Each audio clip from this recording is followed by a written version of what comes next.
Oke.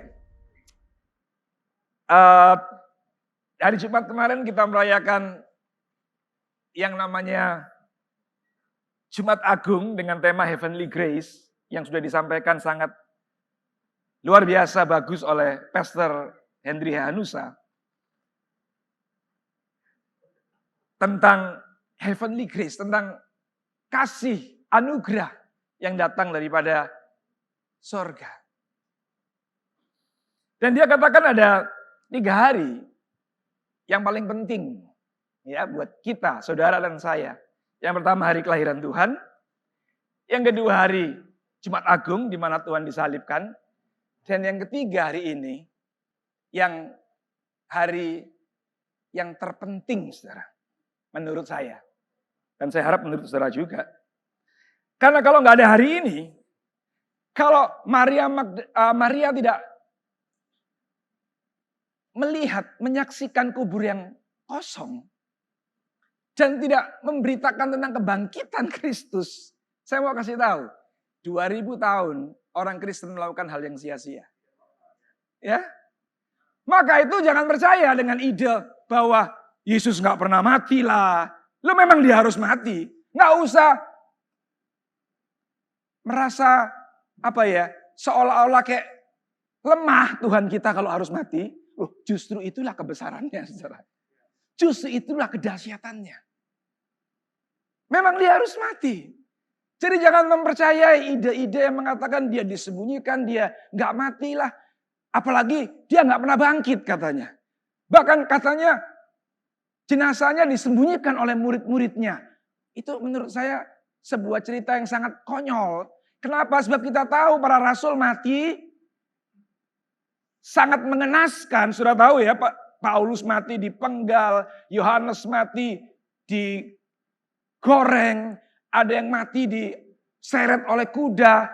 Mereka semua mati dengan cara yang mengenaskan demi mempertahankan kematian dan kebangkitan Kristus. Apa saudara mau mati dengan cara itu karena sebuah kebohongan? Saya mau tanya, apa kita mau mengatakan hal yang tidak benar sampai disiksa, nggak mau ngomong kebenarannya, sampai akhirnya mati? Nggak ada kan saya rasa. Kemarin, salah satu orang yang cukup saya kagumi pemikirannya, Bang Ade Armando, dianiaya. Cuman dalam hitungan jam, yang menganiaya ngaku semua. Nggak dia apa-apain loh. Dia nggak bakal mati digoreng. Nggak bakal mati digantung. Cuman ya di penjara berapa lama ya. Itu aja sudah membuat dia ngaku. Jadi menurut saya nggak ada orang mau mati dianiaya demi sebuah kebohongan. Itu satu kebodohan luar biasa. Jadi Yesus memang mati.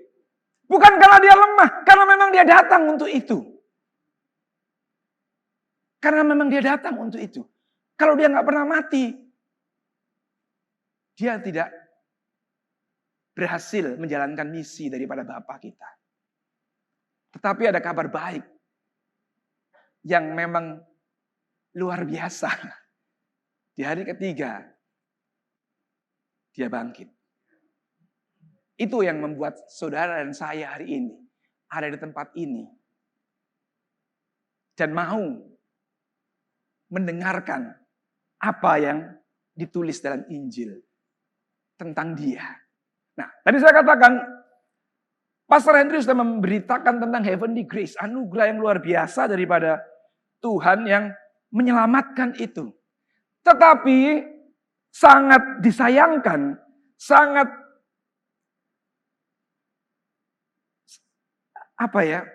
luar biasa sayangnya kalau heavenly grace itu, kasih yang luar biasa, anugerah yang diberikan Tuhan kepada kita itu cuma menjadikan kita sebagai fans daripada Tuhan Yesus. Cuma membuat kita jadi penggemar atau simpatisan daripada Tuhan Yesus.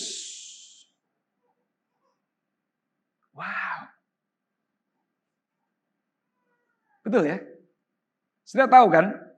Yang namanya fans, yang namanya penggemar, itu sebenarnya ingin memuaskan dirinya sendiri kan? Betul nggak? Saudara menggemari artis nih, penyanyi lah, pemain film. Saudara lihat dia, saudara dandan gaya dia. Ngomong-ngomong, saya hari ini nggak ngefans siapa-siapa loh dandan begini. Enggak. Ya, enggak. Saya ngefans Pak Luki. Kalau di LP dia dandan begini sebab. Kalau kita cuma ngefans biasanya kita cuma niru penampilannya, kita niru gaya rambutnya, kita niru gaya bicaranya dan lain sebagainya. Yang sebenarnya tujuannya kalau udah mirip kita bangga. Kita senang. Nggak peduli orang lain suka atau tidak, bahkan orang lain mungkin maaf, orang-orang di sekitar saudara yang dekat dengan saudara malu. Betul ya? Malu dong kalau udah gak pantas. Misalnya nih saya semir rambut jadi putih, perak. Kan sekarang musim kan rambut warna putih perak itu. Saya mungkin senang bangga dengan melihat penampilan itu. Tapi anak-anak saya malu lah. Apalagi istri saya. Loh iya kan? Lah seringkali orang yang ngefans itu sebenarnya dia memuaskan dagingnya sendiri. Dia tidak pernah berfungsi, berdampak, menjadi terang dan garam buat orang lain. Apalagi menyenangkan pribadi di mana dia ngefans. Emang Tuhan Yesus senang saudara pakai jubah seperti dia? Emang Tuhan Yesus senang saudara piara jenggot seperti dia? Nggak tahu. Tapi menurut saya nggak begitu sih. Iya kan? Tapi apa yang Tuhan mau? Apa yang dia target dalam hidup kita? Kita nggak sekedar ngefans atau jadi simpatisan. Karena heavenly grace muncul. Ingat ya yang saya khotbahkan bulan lalu. Grace ada untuk menjadikan kita mampu melakukan hal-hal yang sebenarnya nggak mungkin kita bisa lakukan. Anugerah ada dalam hidup kita, kasih karunia ada dalam hidup kita, sebenarnya tujuannya bukan cuma sekedar menyelamatkan kita, tapi membuat kita jadi mampu melakukan apa yang sebenarnya kita nggak mampu lakukan. Saudara tahu nggak sih, firman Tuhan itu bukan cuma berat. Firman Tuhan itu bukan cuma berat, saudara. Sebenarnya nggak bisa kita lakukan. Yang benar Pak, sudah dibuktikan 2000 tahun. Para nabi berulang-ulang mengkomunikasikan firman. Mengajarkan hukum-hukum Torah yang diajarkan. Ya sebenarnya Tuhan Yesus juga ngajar hukum Torah kan. Tapi nggak ada yang bisa. Nggak ada yang mampu. Kenapa? Karena dosa.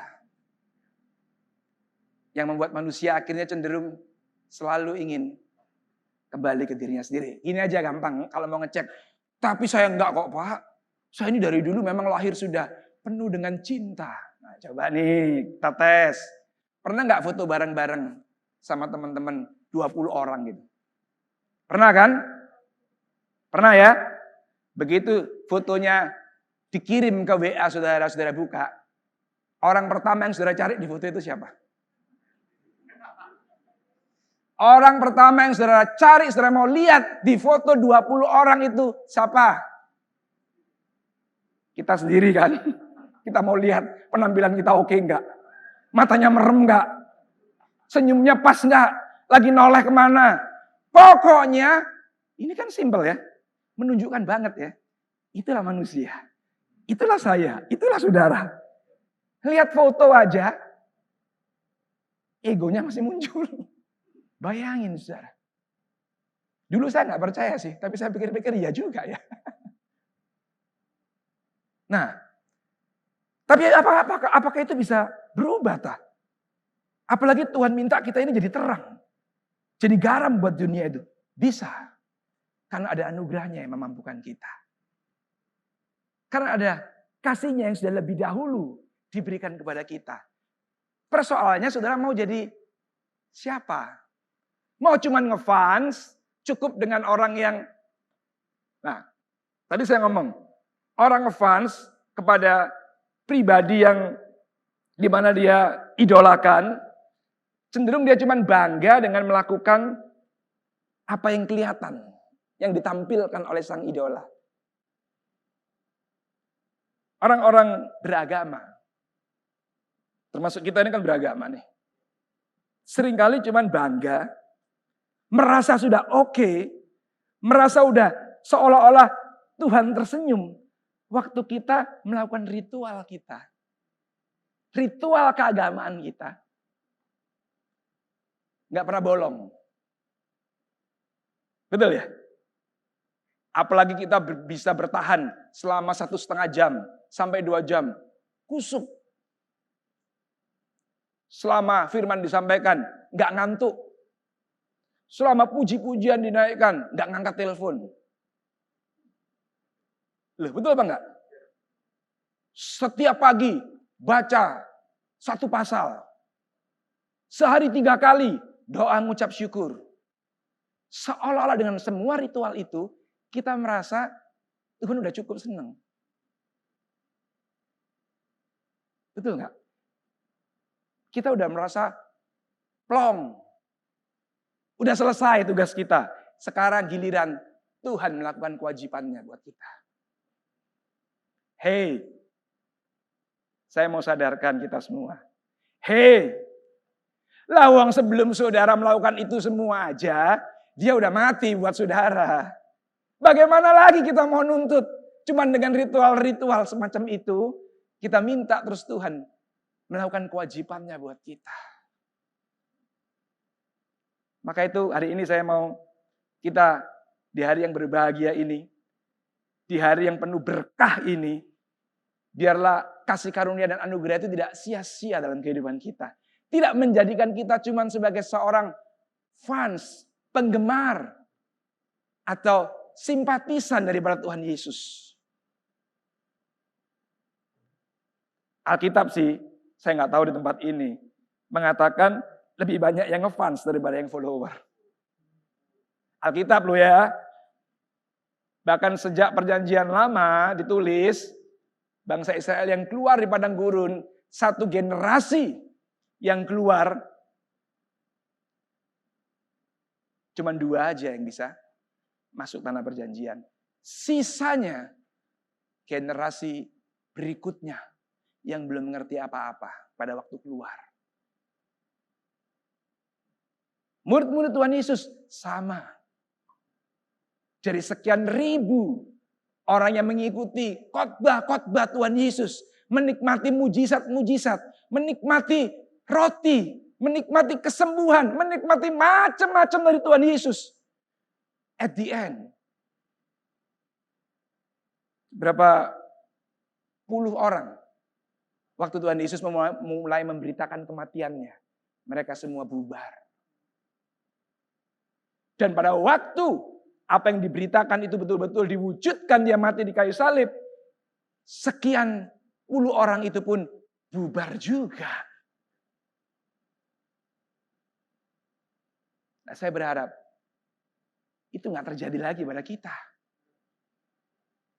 Itu nggak terjadi lagi. Kenapa? Sebab Alkitab sudah menulis. Dan harusnya kita belajar dari situ. Nggak perlu terjadi dalam hidup kita. Saudara jangan berpikir kalau para rasul, para nabi nggak mampu melakukan, kita juga nggak mampu melakukan. Kalau Daud jatuh dalam dosa perselingkuhan, kita juga harus dimaklumi kalau kita jatuh dalam dosa perselingkuhan. Saya mau kasih tahu ya, itulah tipu daya iblis yang luar biasa hebatnya. Dan kita percaya ide itu. Itu semua ditulis justru supaya kita belajar nggak perlu jatuh kayak mereka. Itu semua ditulis apa adanya secara jujur supaya kita nggak perlu mengalami hal-hal yang buruk yang mereka alami karena kekonyolan-kekonyolan itu tadi. Oke? Nah, sekarang kita bahas. Fans kita udah tahu ya, cuman memuaskan diri sendiri, cuman mengutamakan bungkusnya, tampilan-tampilan saja. Ritual-ritual agama saja. Saya tentu saja bukan orang anti beragama. Tapi memang seringkali komunitas agama dijadikan tempat berlindung buat orang-orang yang hipokrit memang. Memang sih. Nah, saya berharap kita nggak ada di bilangan orang-orang tersebut. Tapi kita benar-benar ada orang yang mendapat anugerah Tuhan, ngalami kasih-Nya secara nyata, menyadari keberadaan kita, dan kita memutuskan mau jadi pengikut jalan Tuhan. Pengikut Kristus yang sejati. Saya mau kasih tahu saudara ya. Pengikut Kristus yang sejati itu bukan jalannya dimudahkan. Kalau kerja berhasil terus. Kalau sakit doa sekali langsung sembuh. Semuanya serba baik. Bukan begitu saudara. Hari ini saya mau ngasih tahu. Para pengikut Kristus. Kalau kondisi ekonomi lagi menurun. Dia juga mengalami penurunan sih. Loh, betul nggak? Kalau terjadi misalnya bencana alam. Bisa jadi rumahnya juga roboh sih. Kalau yang bangun nggak bener. Sama. Nah terus apa bedanya? Nah terus untuk apa kita ikut Tuhan? Nah. Jauh-jauh hari Daud sudah ngomong. 7 kali orang benar jatuh. Dia bilang. 7 kali orang benar ketipu. 7 kali orang benar kena musibah. Dia akan bangkit lagi.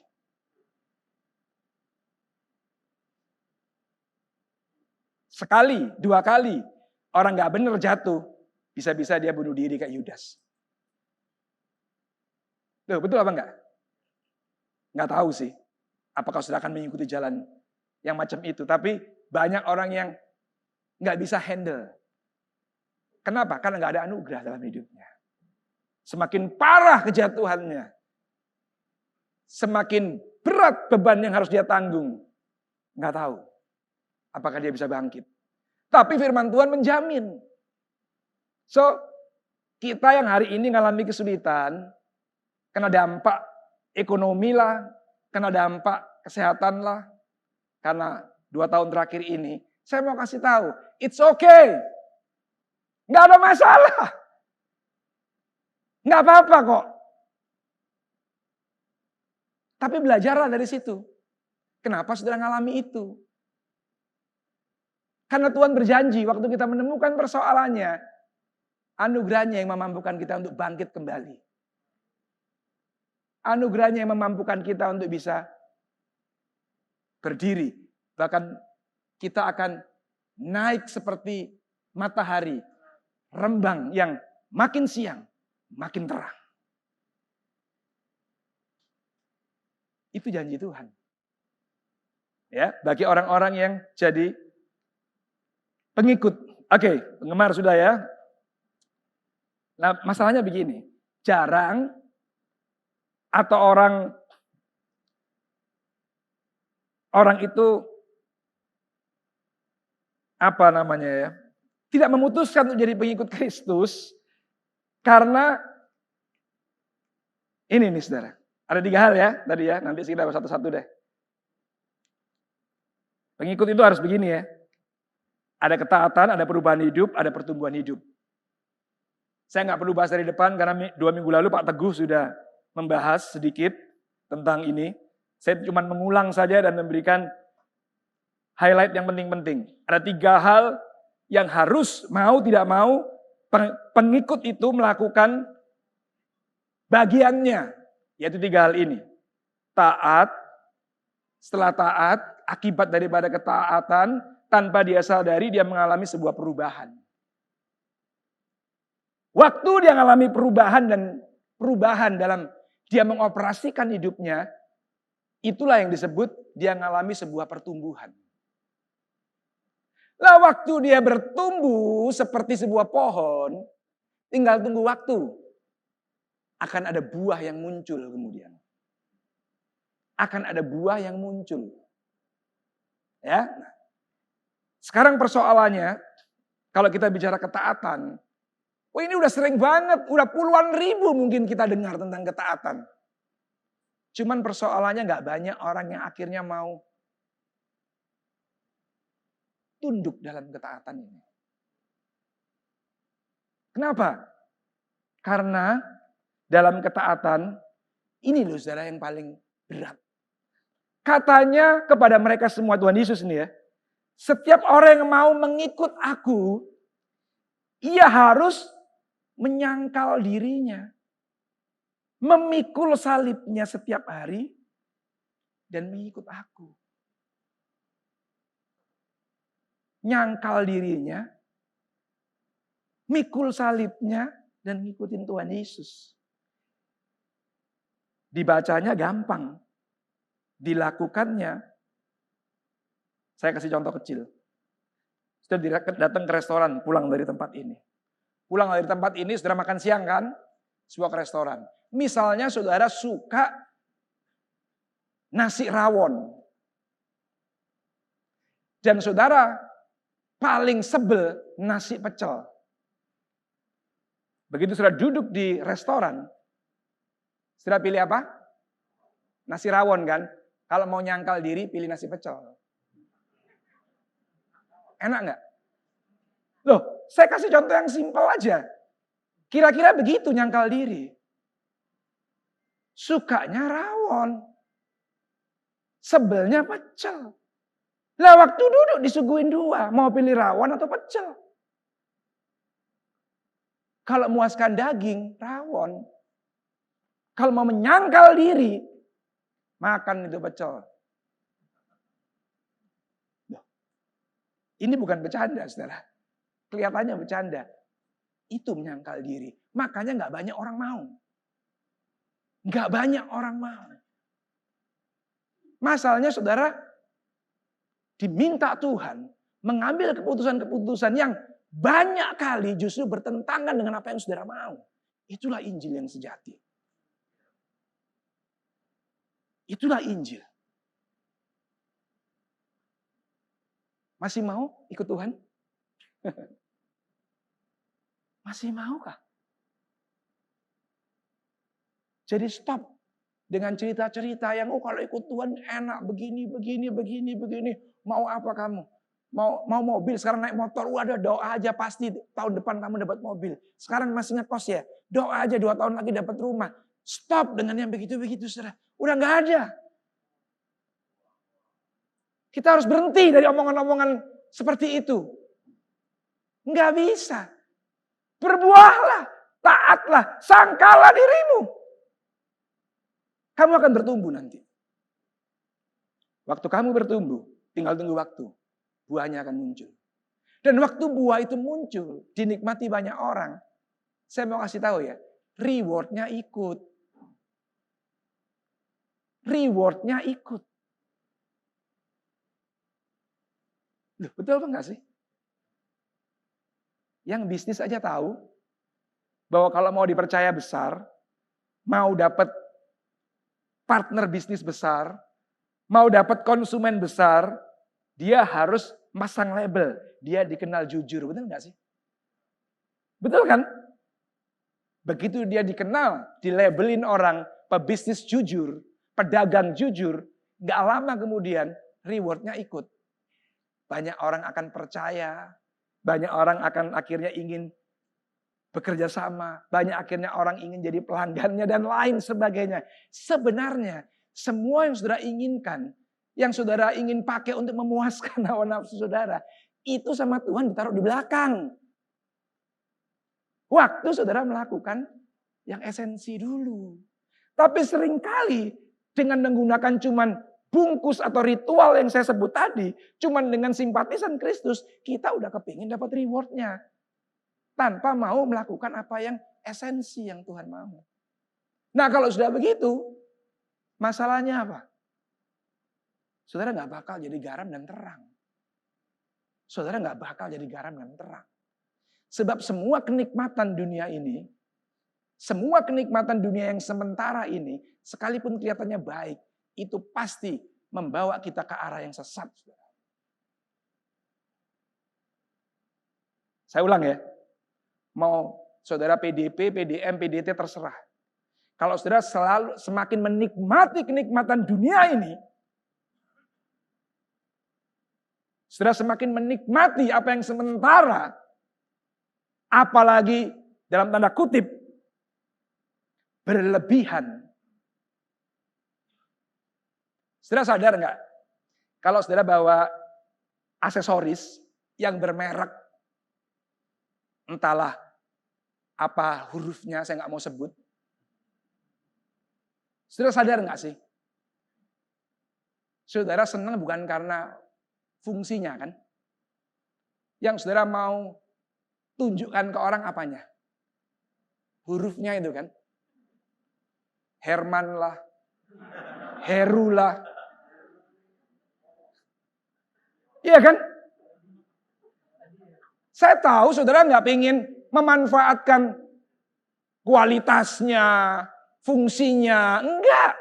Saudara mau tunjukin hurufnya. Coba nggak ada hurufnya, saudara nggak mau beli. Kalau mereknya itu cuma label kecil di dalam, bagian dalam. Saudara cari, mana nih hurufnya? Wah nggak ada, ternyata di dalam. Cuma label kecil, Herman gitu. Waduh nggak deh. 300 juta. Cari yang gede di depan. Kalau perlu full. Terus sudah mulai bawa. Diliatin. Kalau orang nggak ngeliat sudah senggol. Lihat nih hurufnya. Begitu orang lihat, orang ngomong, waduh keren dia, sudah langsung bangga banget. Yang jualan bagus, beli lagi besok. Bapak di sorga ngelus dada, minta ampun, kan gitu.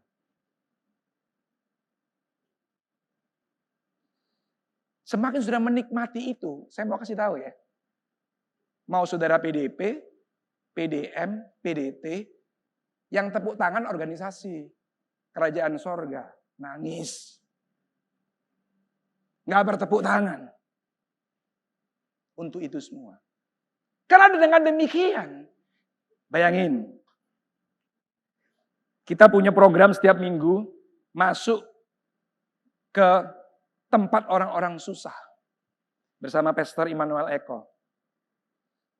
Kadang naik gunung, kadang masuk ke kampung-kampung. Setelah masuk ke situ mau pakai barang mewah. Coba renungkan. Setelah mau masuk naik gunung, pakai barang-barang branded itu kira-kira. Kalau kebaret pohon gimana? Loh iya kan? No, kalau saudara semua rumah saudara dipenuhi oleh semua barang yang branded itu, saya percaya saudara nggak mau pergi, nggak mau berbagi, bukan karena saudara malas sebenarnya, karena takut barang saudara rusak. Karena saudara nggak punya, ya kan? Barang yang cocok untuk saudara bawa pergi. Make sense nggak? Tapi kalau ke tempat-tempat yang aman, yang mewah, kalau perlu kursi sebelah harus kosong ya. Khusus untuk tahtanya tas kita. Oh iya kan? Kalau perlu. Pak Roni ngomong sama saya lucu.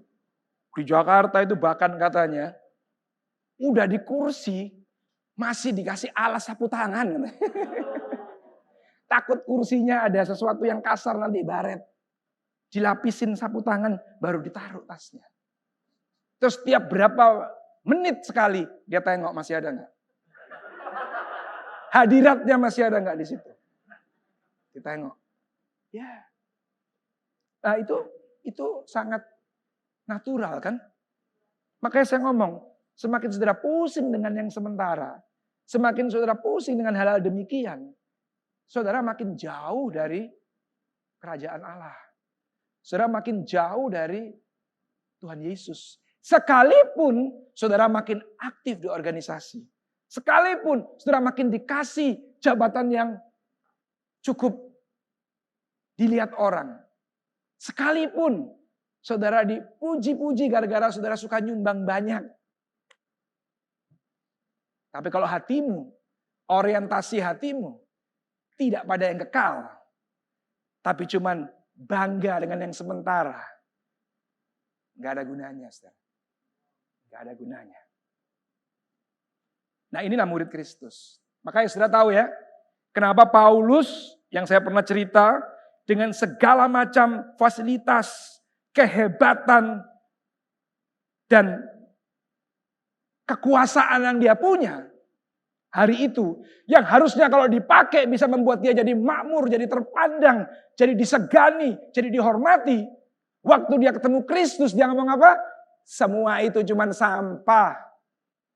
Gak ada gunanya. Karena dia mulai di-switch dari cuma mengejar yang sementara kepada yang kekal. Nah, waktu dia mulai ngejar yang kekal, hal-hal yang sementara itu bukan cuma dianggap sampah, bahkan nyawanya pun tidak disayangkan. Itulah pengikut Kristus.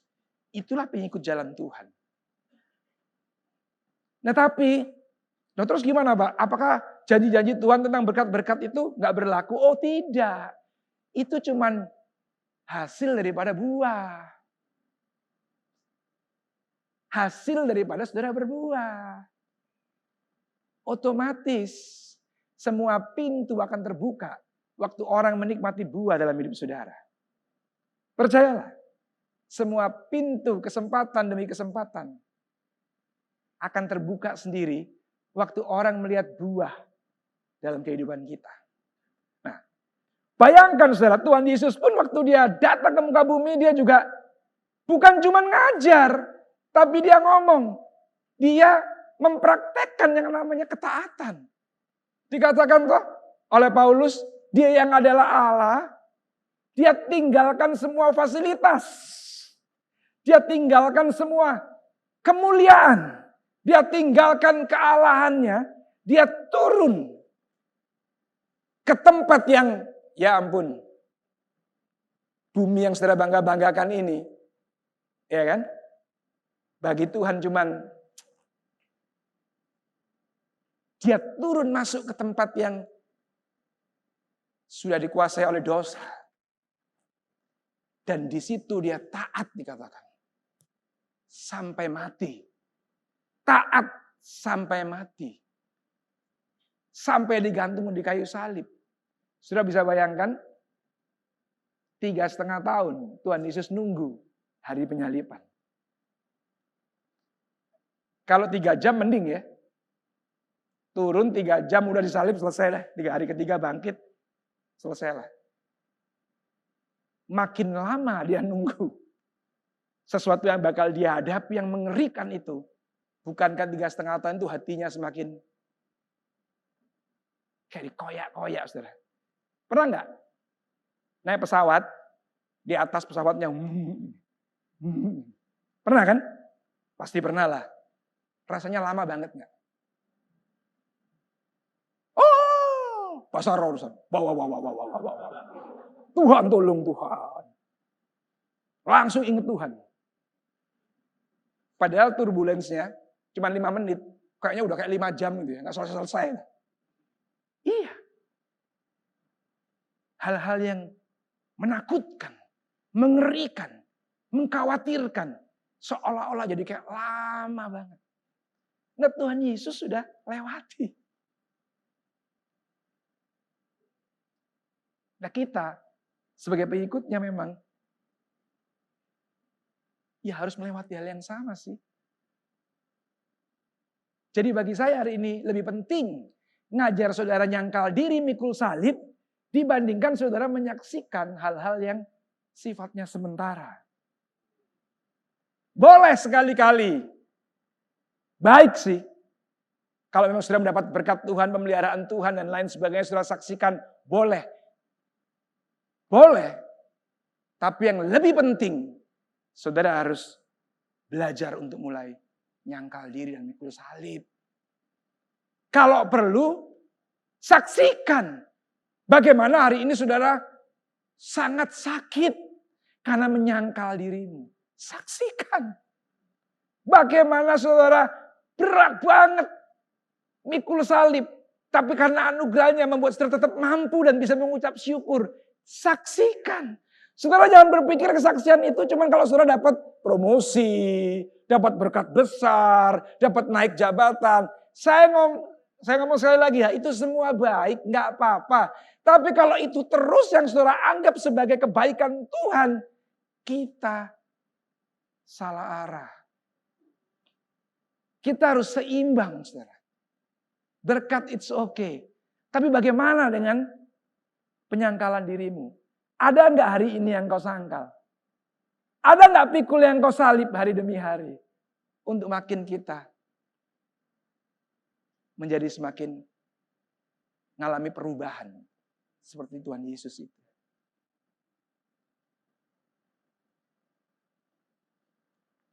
Dan waktu saudara mulai menyaksikan itu, waktu saudara mulai menceritakan, orang-orang yang dengar, yang juga mengalami hal yang sama, dia nggak merasa jadi orang paling menderita di muka bumi ini. Karena memang Alkitab menulis, kesulitan, kesengsaraan yang kau alami, dialami oleh semua umat Tuhan di muka bumi ini. Tapi nggak semua orang tahu. Dia berpikir cuman, dia enak sih. Oh kalau dia sih aman. Oh kalau dia sih nggak mungkin kayak saya. No. Semua kita punya salibnya sendiri-sendiri. Semua kita harus menyangkal dirinya sendiri-sendiri. Dan itu harus saling dibagikan supaya yang lagi berbeban berat.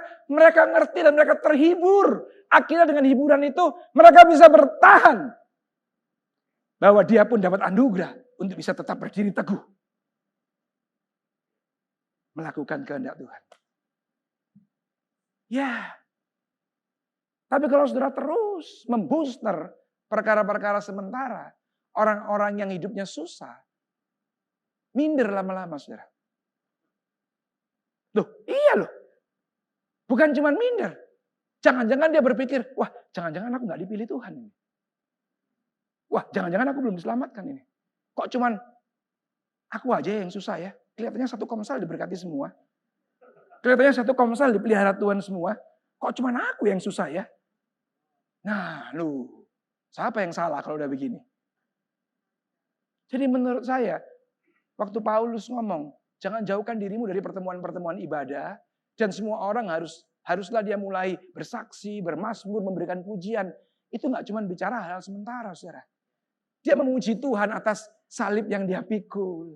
Dia bermazmur karena dia bisa menyangkal dirinya hari ini dan dia melewati itu semua. Dia bersaksi karena kemurahan Tuhan. Sekalipun di masa pandemi, di saat omset turun. Tapi dia dengan bijaksana bisa ngatur keuangan yang sedikit itu. Dan dia tetap bisa makan 3 kali sehari. Itu yang harus kita terus bicarakan. Sehingga orang mau yang susah, mau yang tidak terlalu susah, mereka semua bisa dihibur. Dan mereka semua bisa tetap mempertahankan posisinya di dalam Tuhan. Itu paling penting. Nah kalau saudara bisa konsisten seperti itu, terus akhirnya saudara bisa dianggap orang berubah. Berubahnya ke arah yang saudara menjadi dewasa. Saya mau kasih tahu, buah mengikuti. Buah akan muncul dengan sendirinya. Nah waktu buah muncul, apa yang saudara harapkan itu. Itu yang Tuhan Yesus ngomong. Semua yang dicari oleh bangsa-bangsa tidak mengenal Tuhan itu akan datang kepadamu dengan sendirinya. Jadi apa yang saya sampaikan ini summary-nya begini. Jangan kejar apa yang nanti bisa datang sendiri. Jangan sibuk mengejar apa yang nanti sesungguhnya bisa datang sendiri. Tapi kejarlah apa yang diajarkan Kristus. Sangkalah dirimu tiap hari. Memang paling gampang mulai dari makanan sih. Mau praktek, pulang dari tempat ini ya. Pilih makanan yang saudara gak suka tapi sehat. Oh iya. Iyalah. Lah kalau itu aja gak berhasil. Nah. Penatua Frankie Utana pernah ngomong sama saya begini. Saudara sadar gak sih? Makanan favorit saudara itu cuman terasa di mulut beberapa detik.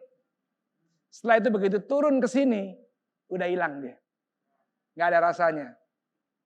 Nah kalau cuman kenikmatan beberapa detik yang sudah nikmati itu gak bisa saudara sangkal. Apalagi kalau itu gak mendatangkan kesehatan, saudara tahu. Tetap saudara mau nikmati sekalipun beberapa detik.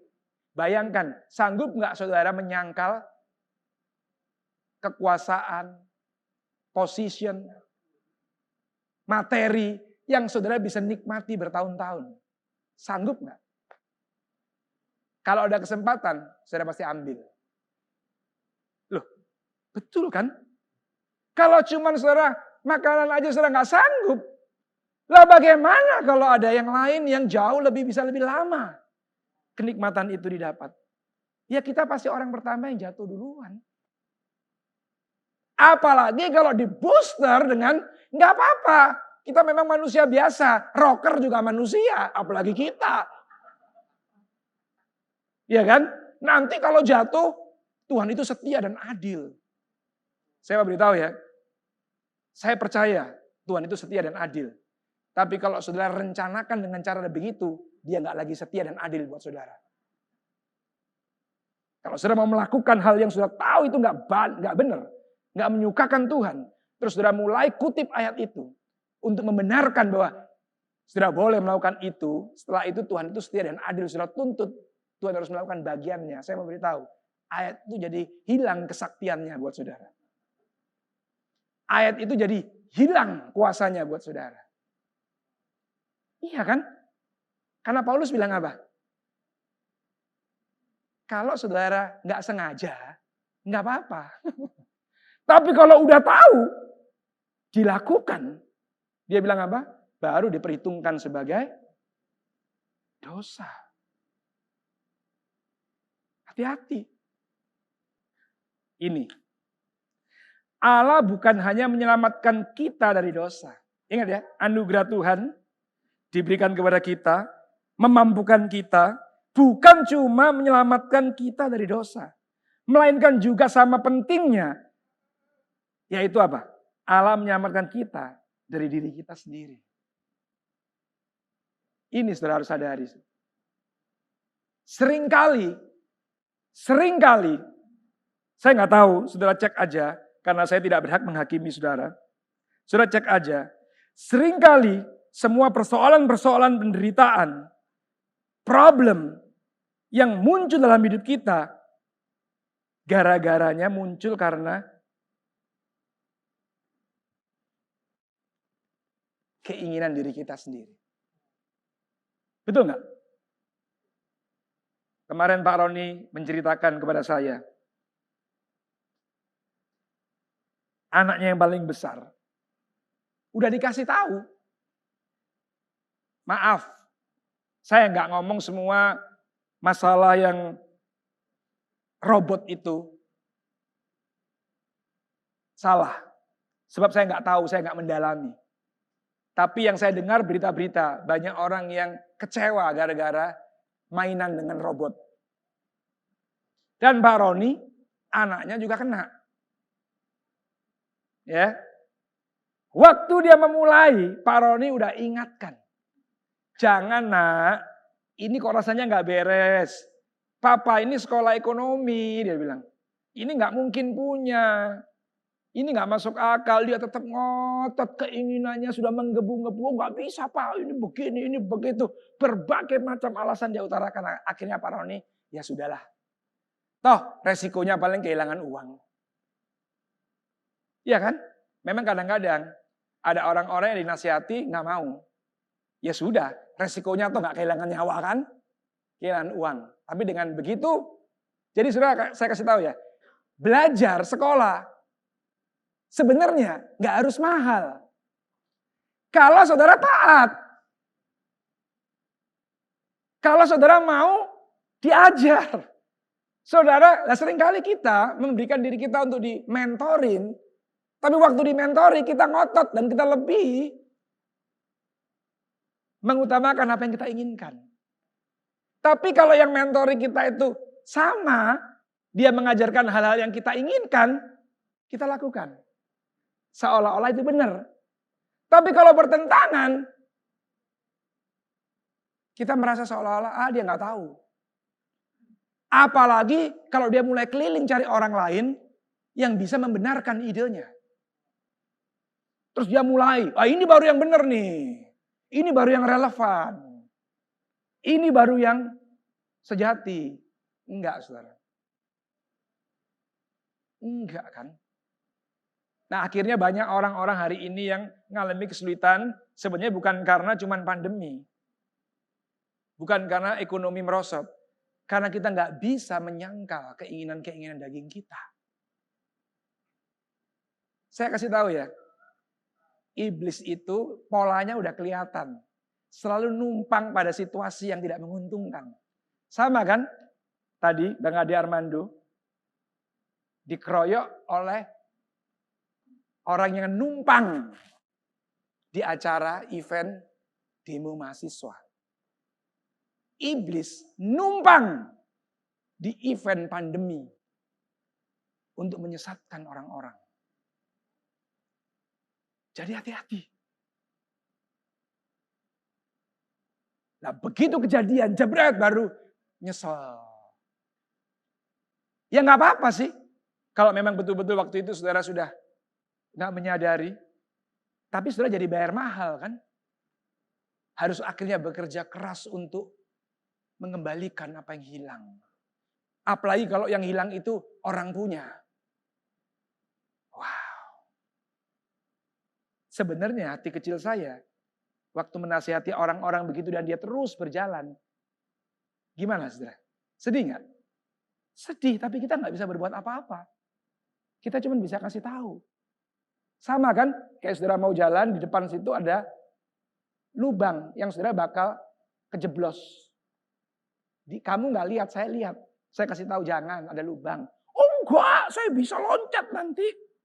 Oh enggak, saya tahu nanti saya bisa hindari.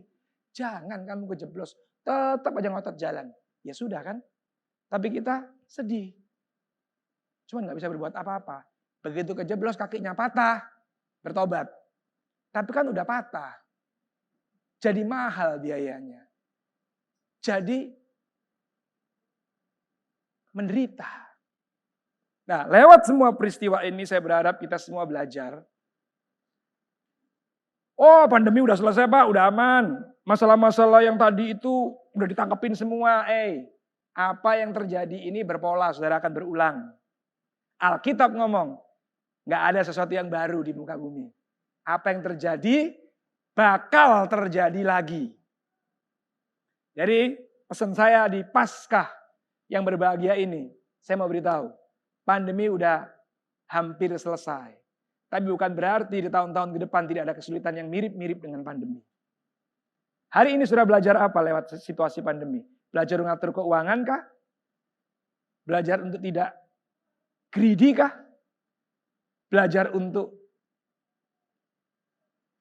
setia kah? Waktu kesulitan ini nanti diulang. Apakah saudara melakukan apa yang sudah pelajari atau saudara mulai balik lagi? Kata Pak Joni Herjawan terakhir saya masih ingat dia khotbah. Manusia biasanya balik. Contoh ya. Serangan kita sering cuci tangan. Pakai masker kemana-mana. Bagus nggak itu? Bagus kan sebenarnya. Ya udah kalau masker terlalu ekstrim lah. Karena kita udah ngap. Cuci tangan kan bagus sebenarnya. Tapi saya mau tanya. Yang hari ini rajin cuci tangan. Apakah setelah ini semua selesai? Saudara masih rajin cuci tangan? Padahal kalau saudara masih rajin, bagus. Saudara akan terhindar dari banyak bakteri. Sekalipun nggak pandemi. Tapi biasanya manusia begitu selesai, seolah-olah kayak nggak perlu lagi hal yang baik itu dilakukan. Akhirnya berulang. Apa yang pernah terjadi, terjadi lagi. Dan waktu itu terjadi kita jatuh. Waktu berulang kita juga orang yang jatuh lagi. Kita juga orang yang kena dampak lagi. Kita jadi orang yang sakit lagi. Nah saya berdoa dan berharap. Di tempat ini gak ada yang seperti itu. Di tempat ini kita betul-betul karena mau belajar. Apa yang Yesus ajarkan lewat Injil yang sejati ini. Membuat kita siap menghadapi apapun yang terjadi di depan. Belajarlah untuk jadi orang yang taat. Saya kok percaya ya, kesulitan macam apapun yang diizinkan Tuhan, selalu ada orang-orang yang bisa memberikan nasihat untuk saudara terhindar. Nah itu orang-orang benar. Ada di situasi yang sama. tadi diberikan orang-orang yang bisa memberikan nasihat untuk kita terhindar. Amin. Tapi ketaatan itu bagian saudara. Oke, saya rasa itu yang saya sampaikan. Saya minta, enggak ada ya.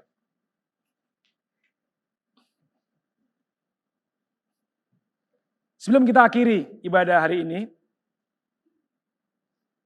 saya cuman ingin setiap daripada kita merenung. Kita enggak cuman ngalami hebohnya kebangkitan Kristus itu sebagai sesuatu yang menyenangkan saja. Tapi kita harus ngambil apa maknanya dalam hidup kita.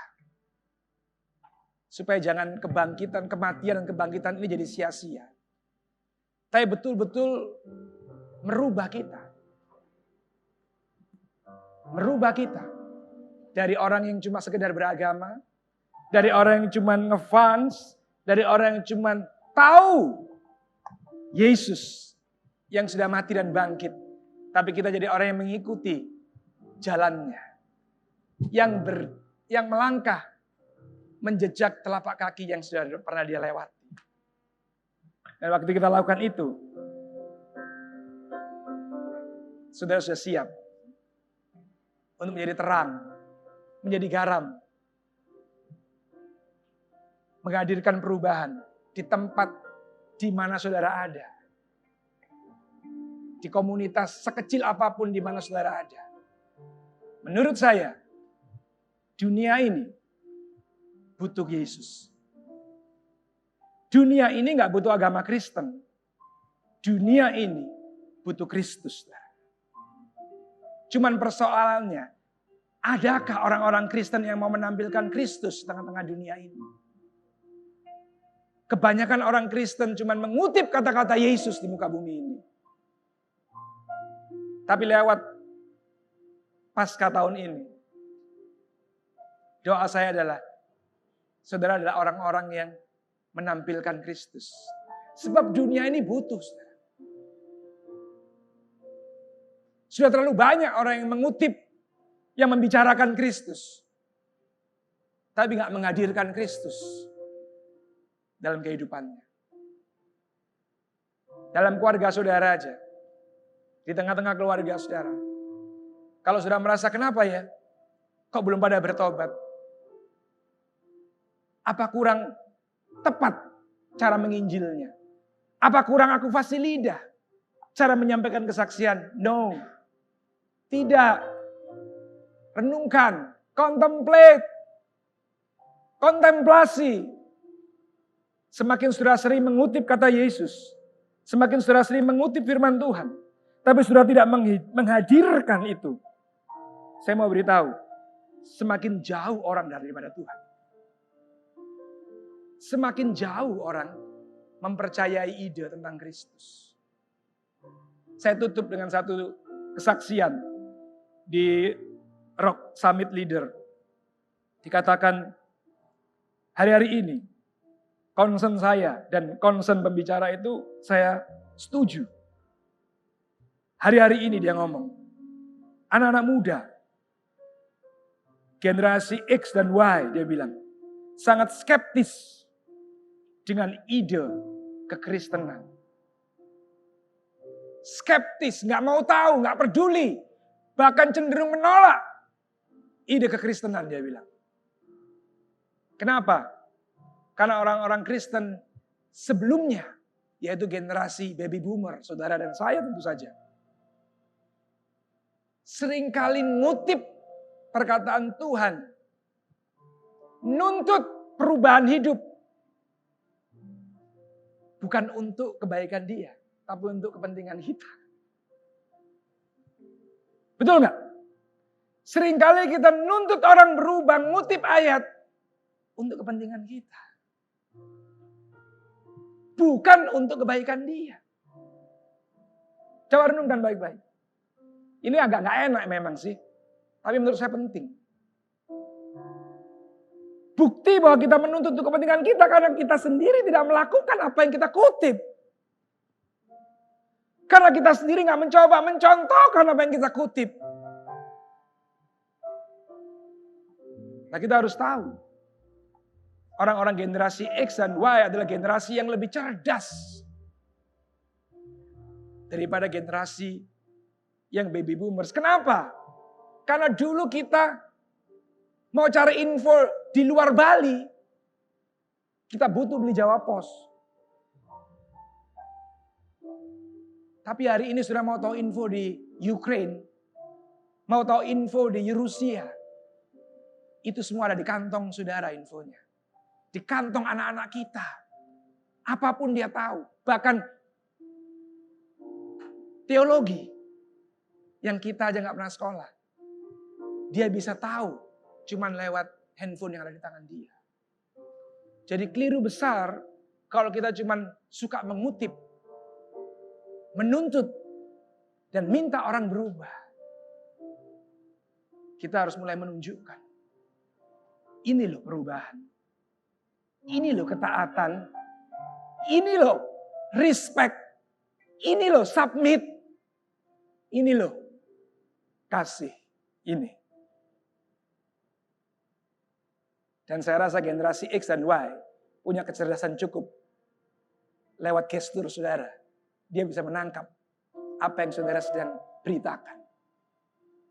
Tapi justru semakin sering saudara ngomong. Semakin sering saudara kutip. Semakin sering saudara tuntut. Tapi kita sendiri tidak mencontohkan. Dia akan semakin jauh daripada kita. Saran saya. Hendaklah setiap daripada kita. Khususnya yang dipercaya Tuhan jiwa. Entah itu anak. Entah itu staf di perusahaan. Entah itu domba-domba di Komsel. Saran saya yang terakhir. Saudara mulai hari ini berani ngomong ke mereka semua. Ikutlah teladanku. Seperti aku ikut Tuhan Yesus.